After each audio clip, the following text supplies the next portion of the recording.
What's up, YouTube? It's been a while. I forgot I even had a YouTube channel, to be honest with you.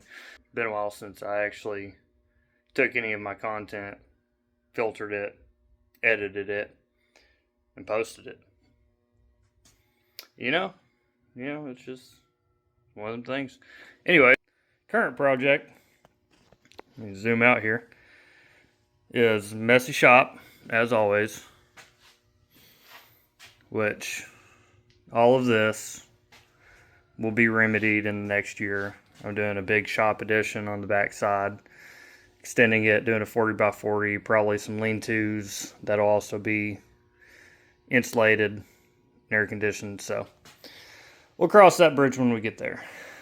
So I'm assuming at this point I've caught you up on the other vehicles. Now this current vehicle. So it's been a good one. I've put about 25,000 miles on it in this setup. So stock 5.3, 4L60.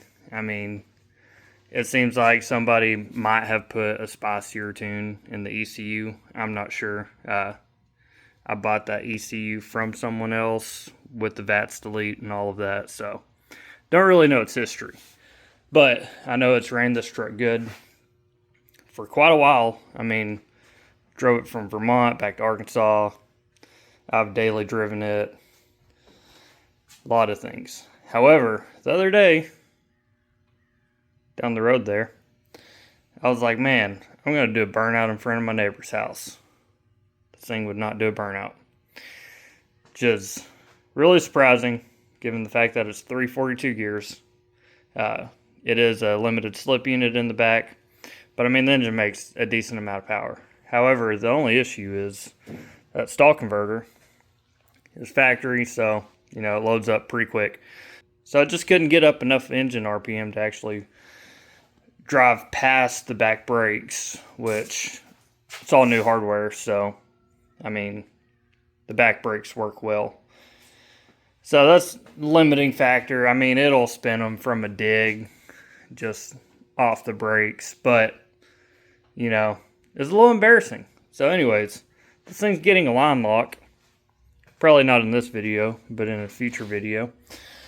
But also, it is getting some of these parts. So, spent a lot of time watching YouTube videos.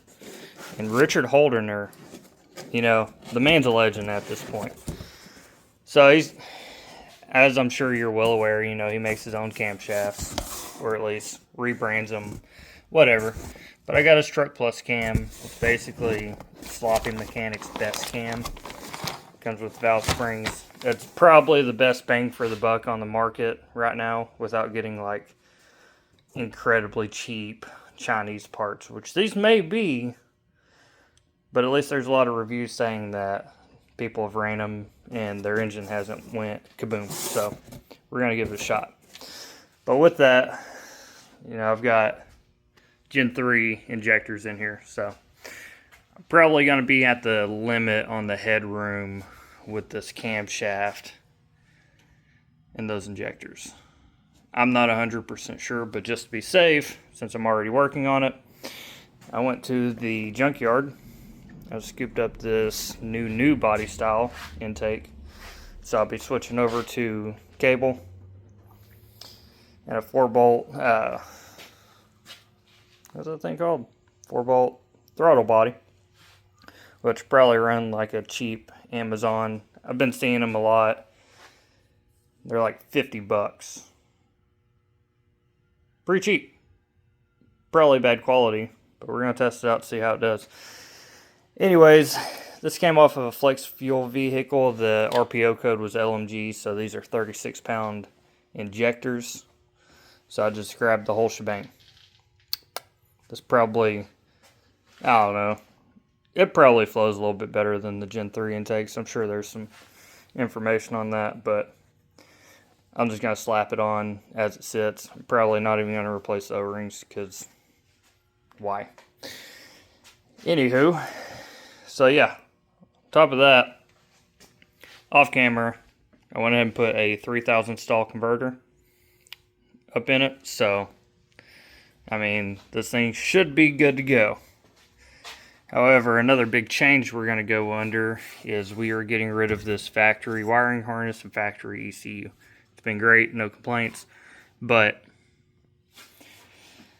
you know, I'm not a tuning wizard.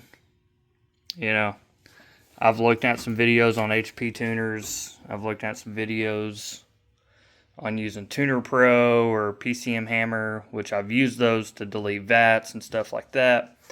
However, I mean, I don't understand enough to get detailed in doing fuel correction and stuff like that on those systems. However, Aces EFI, from what 20 minutes of research I've done, I'm pretty sure that even with me being an unskilled person on this, I'll be able to get that package in here running and driving and not blow up the engine. That's a big thing. So, I mean, watched a lot of videos, and everybody, you know, there's good and the bad with everything, but everybody seems to be doing well with them. Plus, it leaves me some headroom to grow in the future, because this truck will hopefully get on some slicks and do some drag and drive events. Just naturally aspirated. I mean, I'm not looking to run 7s, obviously. It's a heavy truck, all metal. We might take some weight out of it, but overall, I just want a reasonably quick street truck that I can still drive and enjoy, but also, if I want to load up the wife, we can go and do some drag and drive events and have a good time. So that's the plan. Yeah,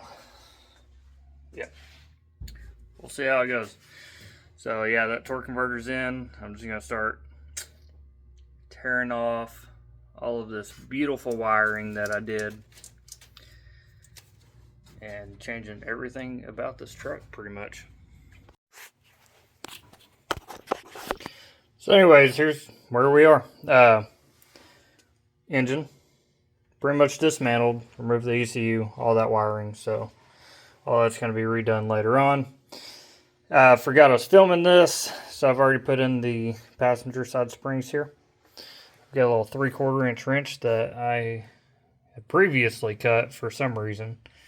I drilled a hole in it, and I'm just using one of the factory bolts to pull that thing down, and then I can get my keepers out and just replace the springs without pulling the head. The only thing is I am using my leak down tester. So I'm just popping this with some air. So yeah, we're using leak down tester, just pumping the cylinder full of air, keep my valves pushed up, and then boom, pull the keeper out, put the new spring in. It was done. Trying to get this all done relatively quickly because I got to go to bed. But camshaft, probably do that before I go to work tomorrow. So, yeah, ready to get this thing going. Got everything out of the way. Got some dowels pushed into the oil passage. Using the water pump bolts. Gonna pull the camshaft out with that. It's gonna be tight on clearance against this condenser because I can, but I don't want to pull that out. So I really don't feel like vacuuming and discharging and refilling my AC system. So anyways, yep, that's what we're going to do. Here's the new cam. It is a Truck Plus from Richard Holdener Performance. Should be pretty rowdy. I'd put some assembly lube on that. Pop out the old one, push in the new one. Then keep moving forward. Old cam is out. I just used some dowel rods or some wooden dowels from Home Depot. Got them to size. Pushed them in there as I was turning my camshaft. Now this left one, if this was a metal rod, it would want a flat side. I guess at some point the gears break. And this trick doesn't quite work if you have like an aluminum rod or something like that. There are tools specific for this, but they're incredibly expensive. And I'm not paying for that. Not when I can spend $2 and have some extras. But anyways, yeah, it kind of compresses a flat side on here. You got to push it in with some force.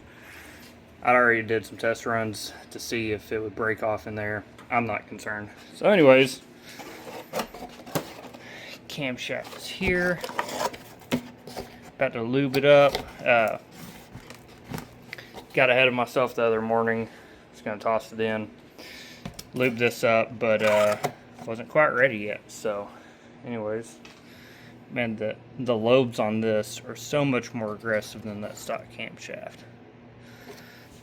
So we're gonna pop that bad boy in there. A lot's happened. ECU mounted, new intake on. Installed my intake air temp into my old hot air intake, which, I mean, it's got a hole going to it, so maybe it's not super hot. Anyways, gotta put this radiator cap back on.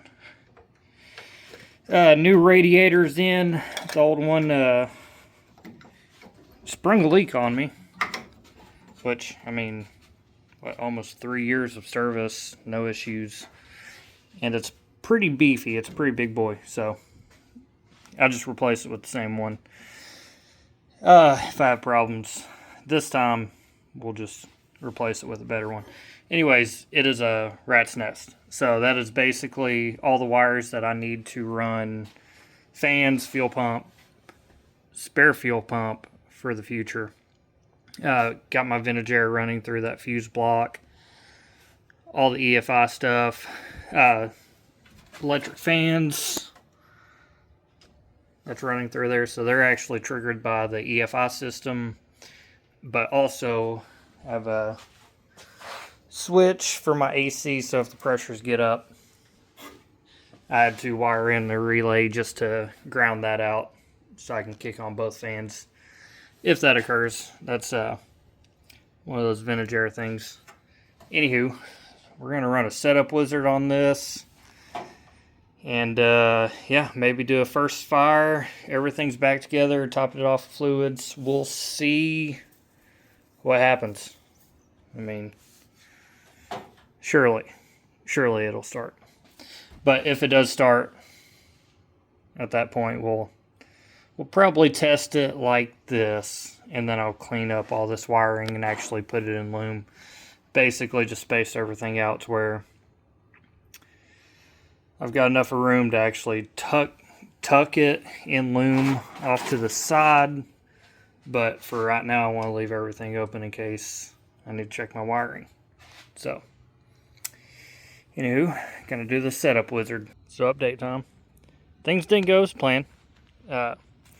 I smoked the torque converter while I was tuning the engine. Yeah, so this,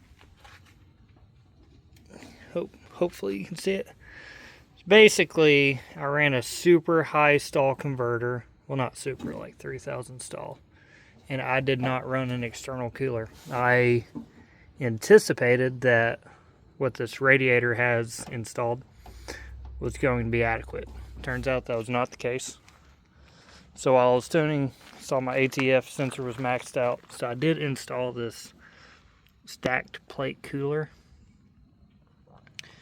which brought the temps down. However, the damage was already done. Yeah, I was actually trying to tune out a surge in overdrive when I realized that the ATF temp was super high. Installed that cooler, drained the fluid, replaced it, and then it would lock into overdrive sometimes, but not consistently. Dropped the fluid out, changed the filter. Fluid had a lot of stuff in it, just a bunch of metal debris. So the transmission was actually shifting fine aside from overdrive, which probably related to the torque converter, but it is back off to FTI. They cut, rewelded, replaced that clutch, so it'll be good to go. So now the next project is going to be rebuilding this 4L60E. Like I said, it was still operational, but it did chew up a lot of metal debris. So I guess the next video is going to be on that.